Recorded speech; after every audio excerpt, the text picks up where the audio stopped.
మొన్న ఆ మధ్య అబ్బాయి అన్నారు, సార్ మీరు దేశభక్తి గురించి ఉపన్యాసాలు ఇప్పిస్తున్నారు, దేశభక్తి అంటే ఏది సార్ ఒక మాట చెప్పండి అన్న. నేను చెప్పాను, ఎవరి పని వాళ్ళు చేయడమే. ముస్లింలందరూ ఆ దేశంలో ఉండాలా, హిందువులందరూ ఈ దేశంలో ఉండాలన్నా అది ఉద్దేశం కాదు కదా. మరి ఇక్కడ భారతదేశంలో ఉన్నట్టు ముస్లింలు ఉన్నారు, ఇవాళ పాకిస్తాన్కి వెళ్లకుండా మేము భారతదేశంలో ఉంటా ఉన్నారంటే ముస్లింలు ఎవరుతున్నారో వాళ్ళు కూడా జాతీయవాదులే. యువతరం, నేటి విద్యార్థులు, నేటి యువ రాజకీయ నాయకులు చదువుకుని తెలుసుకునే అవకాశం కూడా ఆ రాజ్యాంగ దినోత్సవంగా ప్రకటించడం జరిగింది. పార్లమెంట్ లో కూడా దానిపైన విస్తృతమైన చర్చ జరిగింది. నేను ఉన్నాను, ప్రభుత్వంలో ఉన్నాను. అప్పుడు ఆ చర్చలో కూడా సభ్యులు వాళ్ళ అభిప్రాయాలు చెప్పే అవకాశం కూడా ఒక ఫీడ్బ్యాక్ లాంటిది మళ్ళా మనకు వచ్చింది. యువత ముఖ్యంగా తమ హక్కులతో పాటు రాజ్యాంగంలో పేర్కొన్న బాధ్యతల గురించి కూడా తెలుసుకోవాలి. ఇది చాలా ముఖ్యమైన విషయాన్ని భావిస్తున్నాను. అందరూ మా హక్కులు మా రైతులు అంటున్నారు, కానీ ఈ డ్యూటీ ఏందనే విషయాన్ని మనం మర్చిపోతున్నాం. భారత రాజ్యాంగంలో మన హక్కులతో పాటు మన బాధ్యతలను కూడా గుర్తు చేశారు. అందుకని దయచేసి నేటి తరం వాళ్ళు, రాజకీయ నాయకులు కావచ్చు, మామూలు సామాన్య ప్రజలు కావచ్చు, తమ బాధ్యతలను గుర్తించి బాధ్యతలు సక్రమంగా నిర్వర్తించాలి.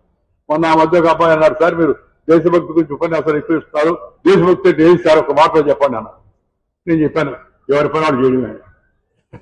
ఎవరి పని వాళ్ళు చేయడమే అదే దేశభక్తి. ఆయన అంతకన్నా దేశభక్తి అంటే ఏదో ఇదో అనుకోవద్దు.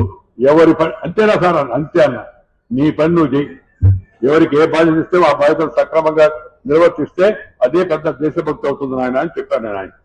కాబట్టి యువత, నేడు యువత తమ రాజ్యాంగ హక్కులతో పాటు బాధ్యతలను, తమ కర్తవ్యాన్ని సక్రమంగా నిర్వర్తించాలంటే విషయాన్ని కూడా మనం ఈ విషయంలో తెలుసుకోవాల్సిన అవసరం ఉంది. రాజ్యాంగ రూపకల్పనకు దారితీసిన రాజకీయ పరిణామాల గురించి కూడా దీంట్లో పేర్కొన్నారు. యువతకు కూడా విషయం చాలా సులభంగా అర్థమయ్యే విధంగా పుస్తకాన్ని రామాధవ్ గారు రాశారు. అందువల్ల దాన్ని ప్రతి ఒక్కరూ చదవాలని అనుకుంటున్నాను. ఈయన ఇంగ్లీష్లో రాసిన మరొక పుస్తకం పార్టిషన్ టు ఫ్రీడమ్, తెలుగులోకి ముక్కలైన స్వతంత్రంగా అనువదించారు. ఆ మాట ఏంటంటే కొద్దిగా బాధ అనిపిస్తుంది, స్వతంత్రం ముక్కలైందా అని. కానీ పుస్తకం పూర్తిగా చదివితే ఏ ఉద్దేశంతో దానికి తెలుగులో ఆ పేరు పెట్టారో మనకు సులభంగా అర్థమవుతుంది.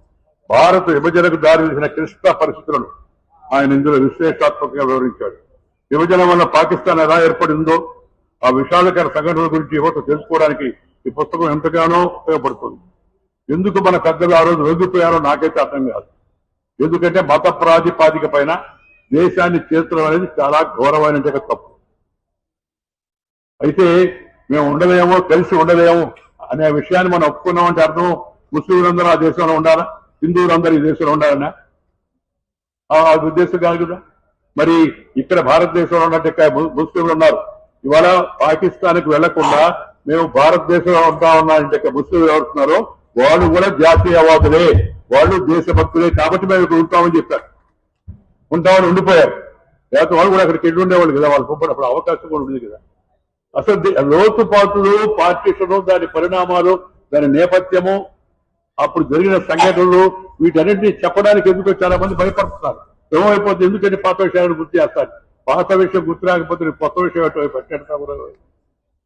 మొత్తం దేశంలో ఏం జరిగింది, ఎవరెవరు దీన్ని ప్రేరేపించారు, జిన్నా గారు ప్రతిపాదించిన సిద్ధాంతం ఏంటి, మొదటి జిన్నా ఏంటి, తర్వాత జిన్నా ఏంటి అనే విషయాన్ని నేటి తర్వాత తెలుసుకోవాల్సిన అవసరంతో ఉంది.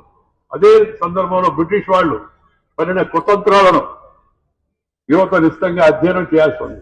వాడు పోతా ఉదాహరణకి హైదరాబాద్ ఏం చెప్పారు వాళ్ళు, ఈ దేశంలో నుంచి పాకిస్తాన్కి వెళ్ళాలనుకుని పాకిస్తాన్ పోవచ్చు, ఈ దేశంలో ఉండాలనుకుని ఉండొచ్చు, ఏదో ఈ దేశంలో ఉన్న రాష్ట్రం ఎవరైనా స్వతంత్రంగా ఉంటామంటే వాళ్ళు కూడా స్వతంత్రంగా ఉండొచ్చు అని మన నిజాం నవాబు కొద్దిసేపు ఆ ఐడియా మనకి ఆ తర్వాత సర్దార్ పటేల్ గారు తీసుకున్నట్టు చర్య వల్ల నిజాము ఆ రజాకారుల వల్ల నుంచి తోక ముడిచి లొంగిపోయాడు. అవి లేకుంటే హైదరాబాద్ మరొక పాకిస్తాన్ అయి ఉండేది, మనకు సపరేట్ గా అదొక కంట్రీగా తయారై ఉంటే. ఈ నేపథ్యం అసలు చాలా మందికి తెలవడం లేదు.